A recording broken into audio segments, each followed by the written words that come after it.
আসসালামু আলাইকুম রহমতুল্লাহি বরকাতুহ।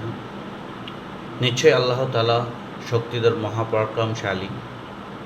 তোমরা বিভিন্ন জিনিসের প্রতি ছুটতে থাকো এবং মানুষের পেছনে ছোটো সামান্যটুকু ক্ষমতা বা স্বার্থের কারণে। তোমরা এই দুনিয়ার যত কিছুর পেছনে ছোটো না কেন, একদিন তা শেষ হয়ে যাবে। কারণ প্রতিটা জিনিসই দুর্বল, তাই তুমিও দুর্বল হয়ে পড়ছো, আত্মবিশ্বাস হারায় ফেলতেছো। কিন্তু তুমি শেষবারের মতো যখন একটি সিদ্ধান্ত উপনীত হলে, তোমার যত কিছু চাওয়া পাওয়া, যতই বড় চাওয়া পাওয়া হোক না কেন, সব কিছু একমাত্র আল্লাহর সন্তুষ্টির জন্য, উপরওয়ালাকে খুশি করার জন্য। যখন তুমি সব কিছুর উপর উপরওয়ালার সন্তুষ্টি প্রাধান্য দিবে, তুমি যদি আল্লাহকে চাও যিনি শক্তিধর মহাপরাক্রমশালী, তাহলে তুমি কি হবে?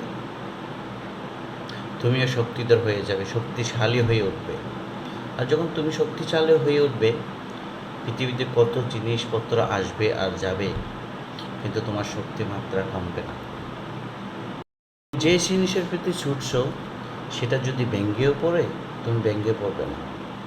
কারণ তুমি দুনিয়ার সব কিছু তুচ্ছ মনে করে, সব জিনিসের চেয়ে তুমি অনেক অনেক উচ্চদর একজনকে সন্তুষ্টির অন্বেষণে আছো। আমাদের সকলকে উপরওয়ালার সন্তুষ্টির জন্য কবুল করে নিক। আমিন।